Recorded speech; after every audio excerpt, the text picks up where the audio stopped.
Gusto mo bang makaipon ng bonggang-bongga pero hirap na hirap ka pa rin mag-ipon hanggang ngayon? Yes!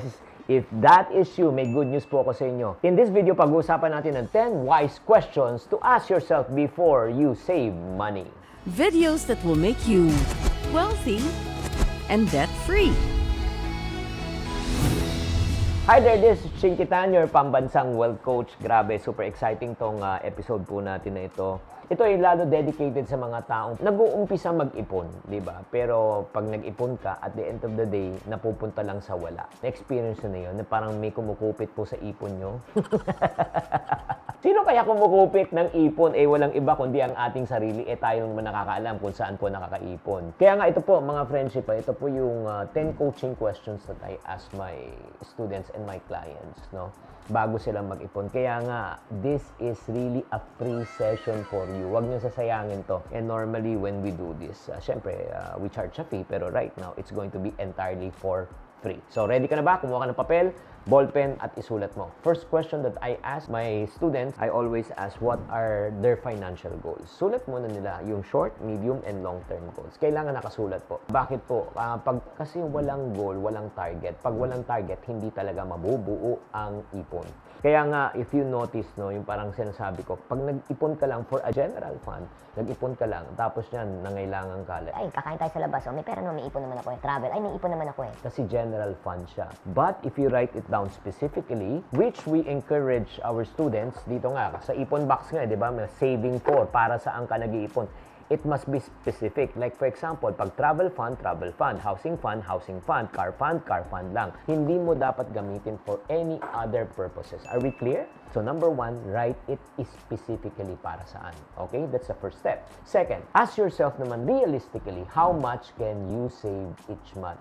How much is the puppy in the window? Ow, ow, ow. Ay, hindi, yun ang tanong. Kasi, di ba, dapat realistic ka pagdating sa pag-iipon. I-assess mo kung magkano talaga kita mo, magkano kailangan itabi mo, at magkano ang panggagastos mo. Kaya nga, alam mo, ito lang po ang challenge ko po sa inyo. Ang challenge ko po sa inyo, mag-ipon kayo kahit maliit, kahit na pa 20-20, 50-50. Kasi sa pag-iipon, hindi mahalaga kung magkano ang dapat mong maitira. Ang mahalaga, you develop the habit of savings. Kaya, babalik naman tayo sa ipon box na ito. Kung makikita nyo, as low as 20 pesos, pwede ka mag-umpisa.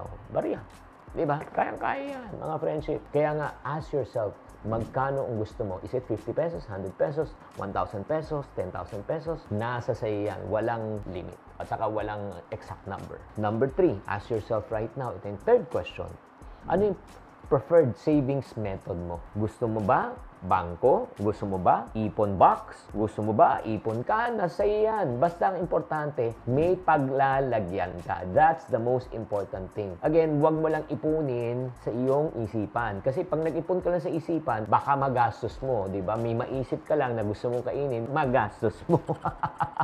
Kaya nga, let's go to the fourth. If you want it bank, kunyari bangko lang talaga from your ATM, no? Pwede kang gumawa ng AMS. Ano? AMS, Automated Savings Machine. Oo. So, automated na po siya. Ang pwede nyo gawin po, mag-open kayo ng first account nyo sa bank account nyo, tapos sabihin mo sa bangko, automatic, let's say, 5,000, 2,000, 1,000, automatic, it will go to your second account. So, automatically, every month, di mo napapansin na may pumapasok na sa kabilang account, which we are doing. Meron kaming pondo para sa aming travel fund po yan. Every month, nagtatabi na po kami ng X amount. Para pagdating ng panahon, pag kami ay may travel, meron lang siyang pondo. Hindi namin kukunin sa main account. Oh, di ba? Maganda ba yon? Maganda bang idea na yon? Kung maganda, type maganda. And then number 5 question that you need to also ask, especially if you're employed, are you taking advantage of your employer's benefits? Kasi may mga iba, meron silang sinatawag na retirement plans, meron silang benefit, meron silang matching contribution.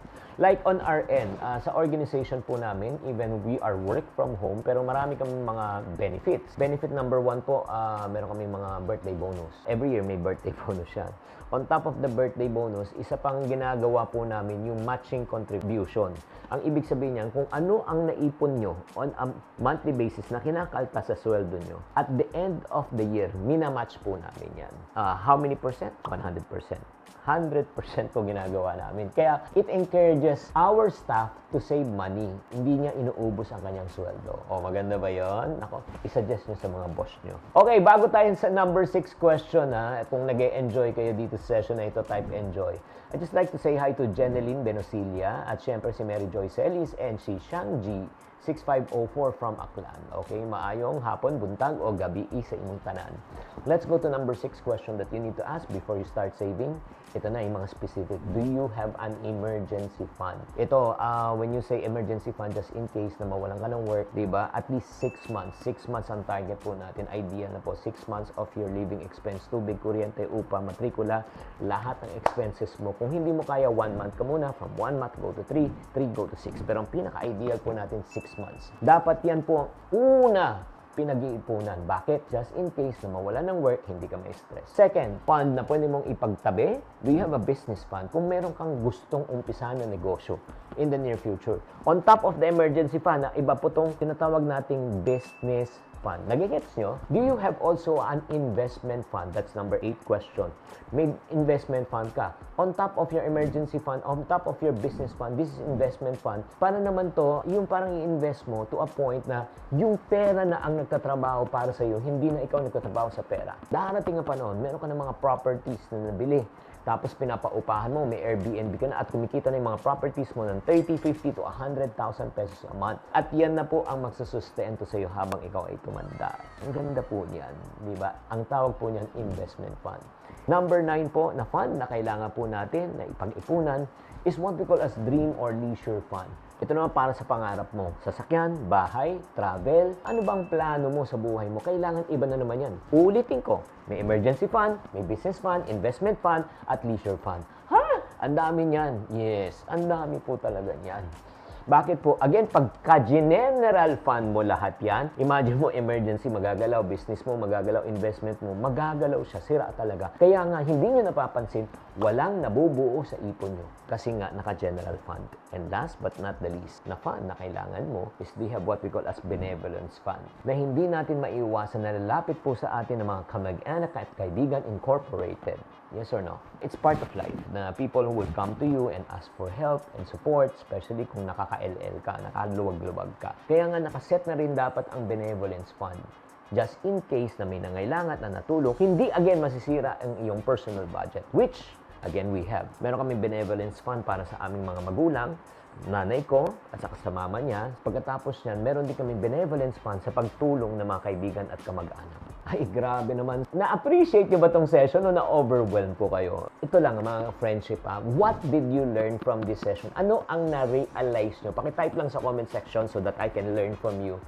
Alam mo, if you create a well-rounded savings plan, just like what I mentioned, which I did and doing up to this very day, hindi lang po isang na-address po natin pero na-address po natin yung over or, again, not only the short term, the medium term, but even the long-term plans of our lives. Sana naman nakatulong tong episode. Again, this session is absolutely for free. Normally, we teach this in our coaching group para sa mga taong ka-member na po ng TYL community. TYL community, you know what I'm talking about, diba? Ito na yung pinag-uusapan natin sa loob ng ating TYL community. Kaya para sa mga taong interesado to know more about TYL community, all you just need to do is just go to tyl.group and check it out. Maraming salamat. Tatandaan, tamang karunungan, tamang disiplina ang susi sa pagyaman.